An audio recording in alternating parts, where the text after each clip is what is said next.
bonjour et bienvenue. Nous sommes au salon Figuration Critique au centre Bastille Design Center pour leurs 40 ans et nous sommes avec Cédric Magnien. Bonjour Cédric. Bonjour Alexandre.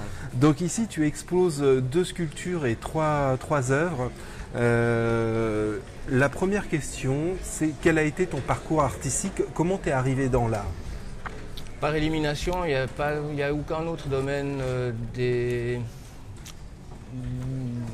de l'évolution humaine qui m'a apparu être aussi riche et aussi porteuse d'évolution nécessaire et indispensable.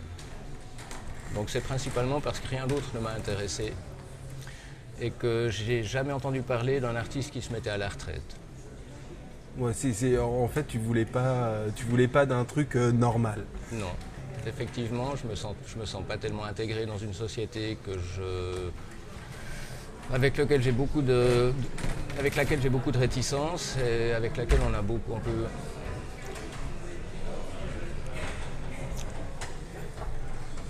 Effectivement, c'était pour me mettre un petit peu en marge.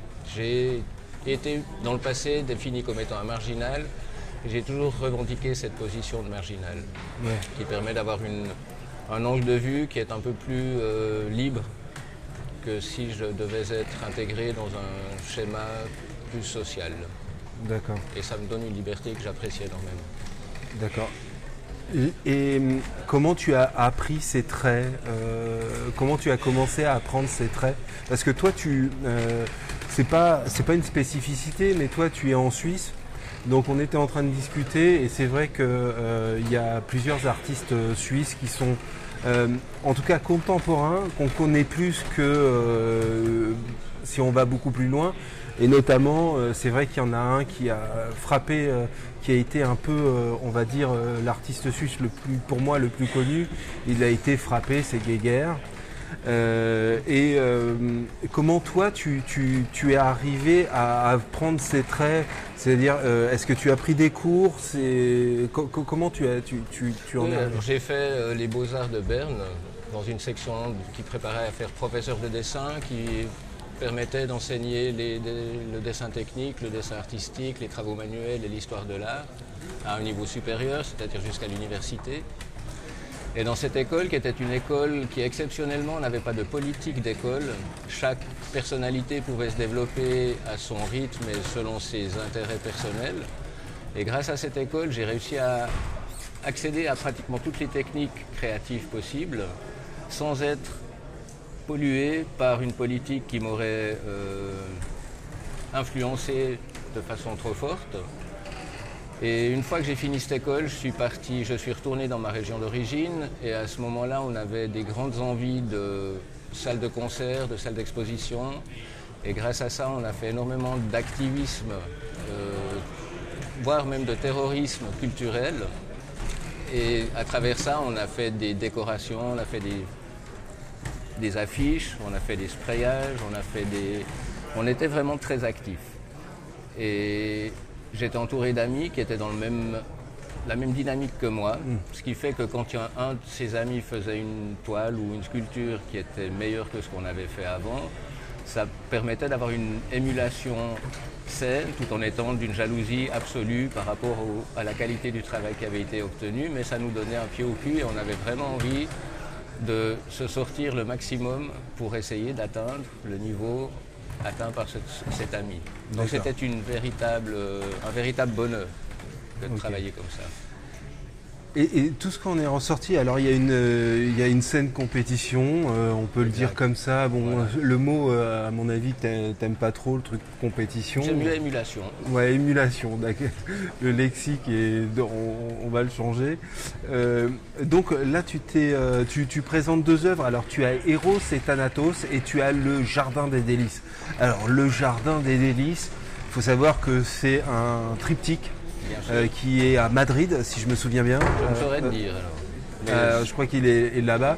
Et qui fait Enfer, Paradis et Limbe. Parfait. Et donc c'est là, je pense que les internautes peuvent chercher, c'est là où il y a une tête d'oiseau qui vient bouffer enfin des bains de... Enfin c'est assez prenant, c'est un beau triptyque. Et donc là tu nous présentes une œuvre où là, bon, moi la première chose c'était... il y a tu la prends d'une approche un peu plus, on va dire sectorisée, mais ce que j'ai pas compris, et j'aimerais, c'est les fleurs. Ça j'ai pas compris. Ben, disons que dans un jardin, s'il n'y a pas de fleurs, c'est un jardin un peu tristounet. Ouais. Et ce genre de tableau, c'est une technique que j'ai mis très longtemps à découvrir, qui me permet de rester libre le plus longtemps possible dans la création. C'est-à-dire qui me permet de rester le spectateur de ce qui se fait. Quand je commence un tableau ou une image comme ça, je n'ai aucune envie préconçue. La technique, c'est je fais un fond uni, par-dessus ce fond, je fais des taches de couleurs contrastées. Et dans ces taches de couleurs contrastées, j'essaye de faire un jeu de Rorschach sans diagnostic, donc je ne me limite pas. Et j'essaye de transformer le moins possible ces tâches tout en faisant ressortir ce qui m'est apparu dedans. Et la fleur est venue toute seule. C'est-à-dire qu'on avait j'ai des amis qui sont venus voir le tableau avant qu'il soit dans l'état final et on avait un peu déliré sur ce qui se passait autour de ce centre blanc qui se trouve en bas du tableau. Il n'y avait pas de fleurs du tout qui apparaissaient. Et le lendemain, quand je suis venu faire cette partie du tableau, je n'ai pas du tout réfléchi. J'ai simplement fait quelques traits, puis tout d'un coup, c'était une fleur qui se dessinait. Puis comme je n'ai pas d'idée préconçue sur ce que ça devrait être, je me suis laissé aller à dessiner la fleur. Et ça m'a ouvert des portes. À chaque fois que je laisse les choses venir, ça ouvre une porte plus loin. Si je décide de tordre cette espèce de dialogue que j'essaie d'instaurer, la porte se referme immédiatement. Et ça me bloque totalement pour continuer le travail. Donc, j'essaie vraiment de rester le plus ouvert et le moins volontaire et le moins conscient le plus longtemps possible dans le travail. Donc c'est vraiment presque instinctif, c'est vraiment tu laisses parler déjà les matières. Ouais.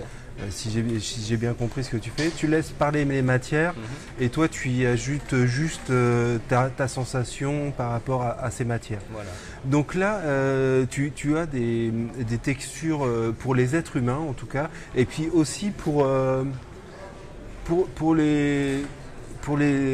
je sais pas si c'est un oiseau, en tout cas, moi comme je te l'ai dit, il y avait un rapport comme ça, j'ai pensé tout de suite à un dessinateur dont je vais pas je tairai le nom, mais il n'y a pas de plume, c'est vraiment très organique et vraiment très... Il y a même, pour tout te dire, pour moi il y a même du Druna, le dessinateur Druna là-dessus. Il a un joli cul, hein. Ouais, voilà.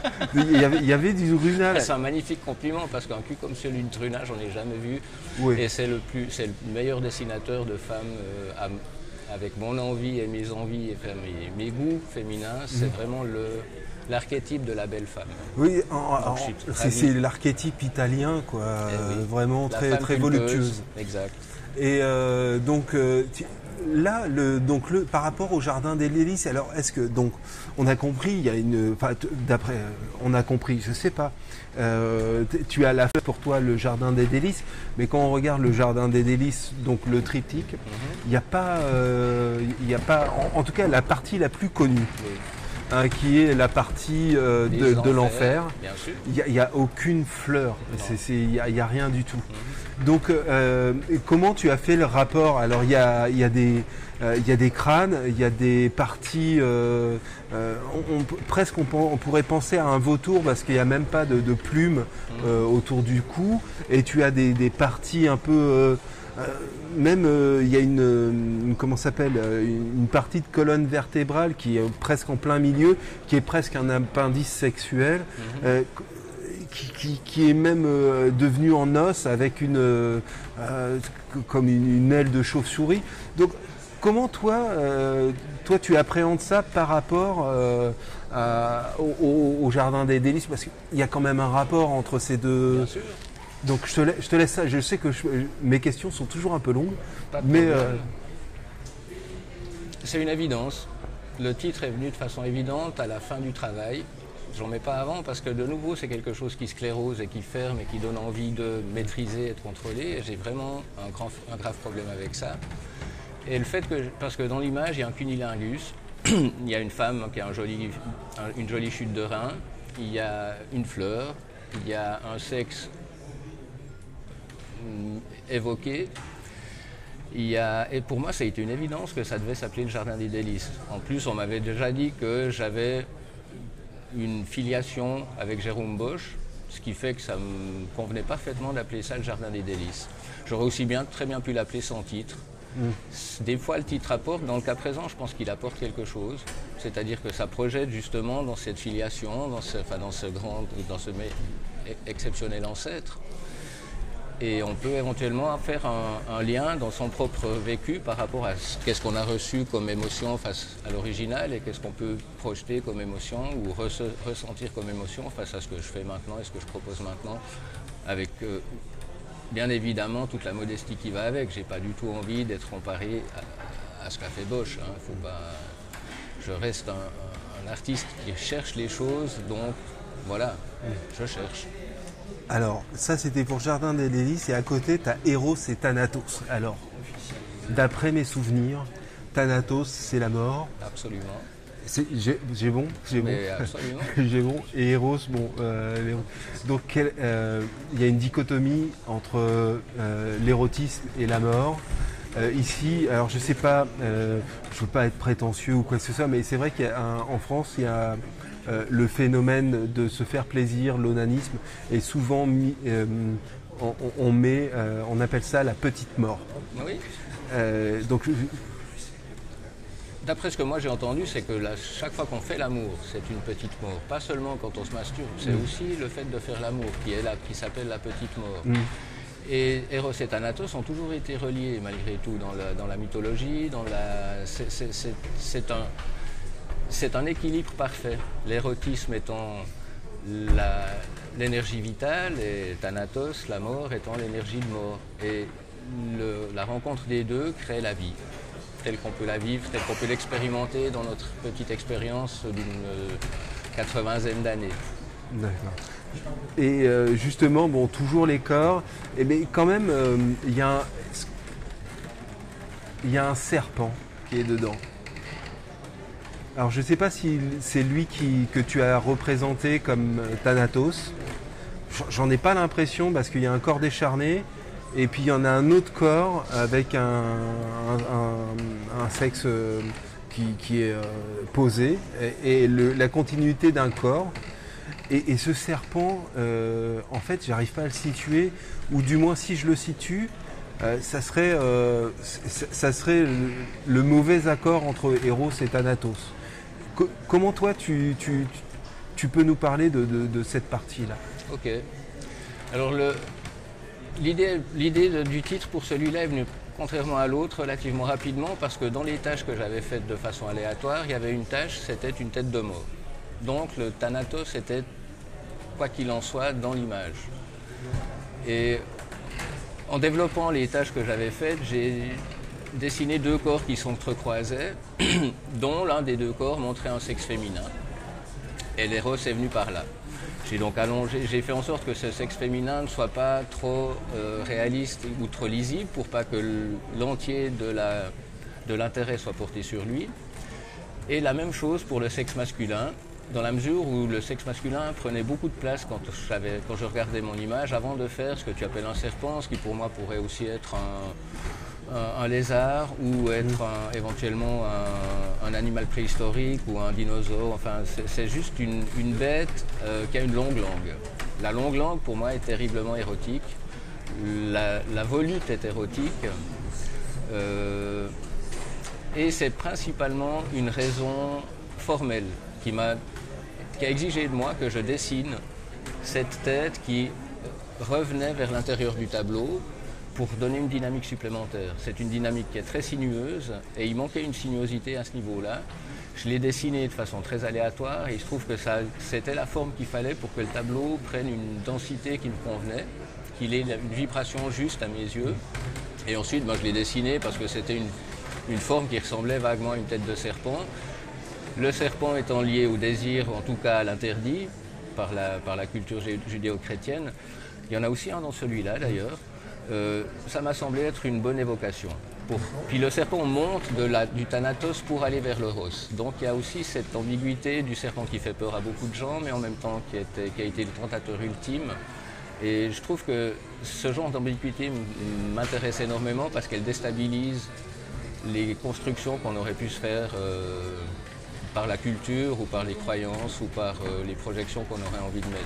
Donc j'adore essayer de déstabiliser ce qui moi-même me constitue, je dirais.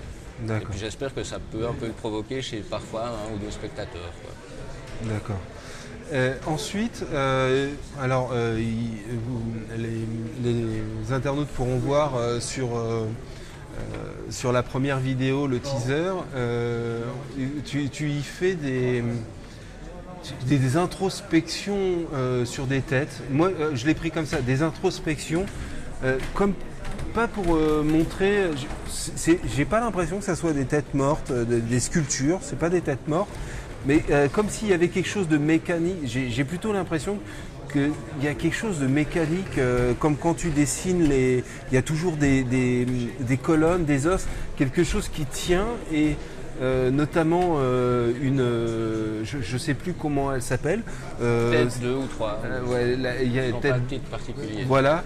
Et donc tu as 2 sculptures et une tête.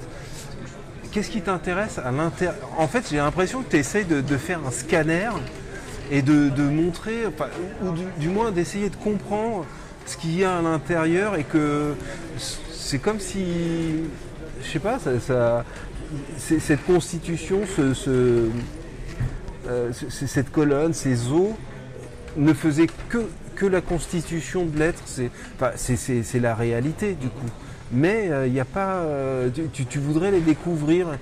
Qu'est-ce que tu peux nous dire? Est-ce que c'est une bonne. Écoute, je crois que tu as résumé parfaitement ce que j'ai envie de faire. C'est-à-dire que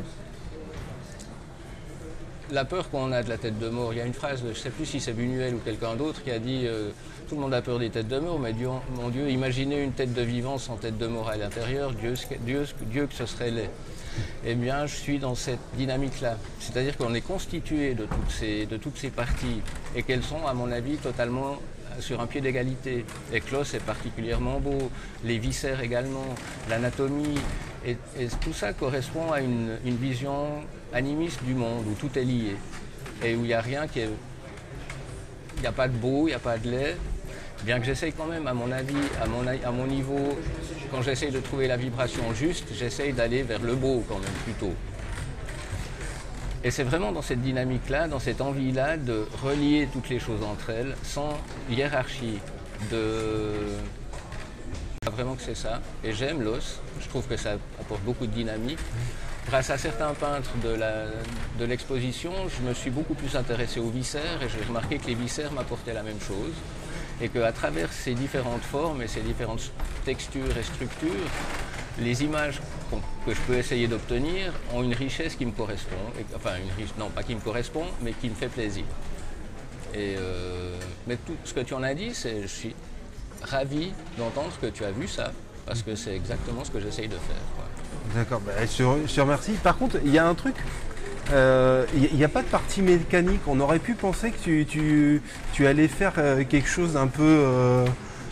de rajouter une perfection que tout le monde recherche avec le transhumanisme en ce moment, qui peut soigner dans un sens, mais qui peut aussi aliéner. Oui. Et du coup, tu mets pas de... En tout cas, j'ai pas l'impression que tu en as mis des parties mécaniques. Non, il n'y en a pas. Donc, alors c'est compliqué de faire dans la technique que j'utilise, qui est du papier journal et du scotch exclusivement. Donc c'est des formes, plus les formes sont en art sculpting, comme on appelle en modélisation 3D, c'est-à-dire des formes qui sont tendues, des formes de carrosserie, des formes de mécanique, sont compliquées à réaliser dans cette technique. En ce moment, j'essaye déjà de faire des creux et des choses légères et aériennes. Et c'est pas exclu que la mécanique arrive dans le processus. Mais en même temps, c'est vrai qu'il arrive assez régulièrement qu'on fasse référence à Giger dans mon travail. Et il a déjà bien épuisé le sujet de la mécanique de la humaine, mécanique, et de du l'humain, bio-organique, du de la bio-organique. symbiose comme ça. Et il est arrivé à un chemin un peu dans le même style que Bacon dans son univers à lui. C'est des gens ultimes, c'est-à-dire que plus loin qu'eux, on n'arrive pas. Moi, je pense pas pouvoir réussir à aller. C'est presque du remâcher après, Voilà. de refaire quelque chose comme Geiger. Exactement. Bon, là, je pense qu'il y a des choses que, en fait, quand je t'ai dit ça, en fait, je pense que en tant qu'observateur, en tant que spectateur, on a des connaissances et on essaye de se rassurer. Exactement. En disant tiens, ça me rappelle quelque chose et j'ai aimé ça. Et ça me rappelle. Tu vois, il y a cette appréhension comme ça. Et du coup, ça peut, en tout cas, ça peut aller à ton avantage, parce que j'ai pas fait que ça, parce que pour moi, il y a 3 personnages là-dedans qui m'ont vraiment touché. Donc, bon, Druna, et puis bon, il y a Bilal, voilà, et Geiger. Donc, tu vois, il y a tout un univers que moi j'ai connu et qui vient réconforter. Et du coup, je ne sais pas si ça me permet de mieux appréhender ou avoir trop d'a priori pour aller sur tes œuvres du coup. Tu vois ? Alors comme tu le dis, c'est pour se rassurer qu'on a besoin de références. Tout ça, c'est un discours, je suis vraiment ravi parce que c'est un discours que je tiens depuis très longtemps. J'ai d'abord été extrêmement... ça m'énervait terriblement, ces références. Puis j'ai appris à les accepter, puis je me suis posé la question de savoir quel besoin personnel ça remplissait auprès des gens qui en avaient absolument... qui en parlaient toujours. Et puis je suis tombé également sur le fait que ça rassure. Et comme moi j'ai envie de déstabiliser, c'est quelque chose qui va un petit peu à l'envers de ce que j'aurais envie de créer. Ou de provoquer, pas de créer, mais de provoquer chez le spectateur. Mais ça n'empêche pas que ça puisse aussi être une porte d'entrée qui permette ensuite de se laisser déstabiliser un petit peu. Oui, parce que en fait, il y a juste, en fait, il y a que sur un tableau où j'ai pu faire ça. C'est pas toutes tes œuvres, c'est un tableau qui m'a, voilà. Et du coup, il y a juste ça. Après, sur les autres, il n'y a pas de réel, de réel rappel sur ces 3 personnages. Mais celui-là, pour moi, c'était tellement évident. Évident, je sais pas. En tout cas, ça m'a tout de suite rappelé ça. C'est-à-dire comme un calque. Ouais. Et en me disant, t'as déjà aimé ça. Druna, c'est des choses, on peut aimer ou pas l'histoire, mais moi j'ai adoré ce truc complètement organique, des bras qui se déforment. La foire aux immortels. Bon, moi j'ai grandi avec ça. C'est des chefs-d'œuvre. Voilà. Moi aussi. Oui, c'est beau. Puis je renie pas du tout. Non. Et du coup, c'est vrai que peut-être, moi ce que je pense, c'est que quand on en arrive à là, il y a ce côté reconnaissance, tu vois. Je te connais, voilà, je connais un peu ce genre de truc, mais c'est pas vrai, c'est des a priori. C'est juste que nous, toi comme tu l'as dit, tu fais quelque chose d'instinctif, et que nous, on l'appréhende par rapport à un souvenir, à quelque chose, et on recherche quelque chose qui fait que ça. Donc il y a tout ça. La dernière question, parce que je sais que je parle beaucoup. Les prochaines expositions que tu vas faire, ça va être où ? Alors si tout se passe comme les choses se sont décantées grâce à l'exposition de figuration critique qui m'a enfin ouvert quelques portes, je risque d'avoir une exposition près de Paris, mais les lieux exacts, je ne les connais pas. Je sais juste que si je me fais connaître assez tôt, je pourrais pouvoir participer à Arcité l'année prochaine à Paris, et puis que j'aurai éventuellement, probablement une exposition en 2020, mais pour l'instant je ne peux pas dire où ce sera, parce que j'ai juste été approché et j'attends que les choses se décantent et que les choses se précisent, et que mes œuvres soient sur les murs pour être sûr et certain que j'expose dans les futurs projets qui peuvent s'être présentés. D'accord, très bien. Écoute, merci Cédric d'avoir passé un peu de temps avec nous. On te remercie de ce temps. Et on te retrouve dans les descriptions vidéo, on retrouve tous tes liens sur tes sites internet. Quant à vous, merci de nous avoir écoutés. On vous retrouve sur YouTube, Facebook et n'hésitez pas à aller visiter les liens en description. À bientôt. Merci Alexandre, c'était chouette, quoi. À bientôt Cédric.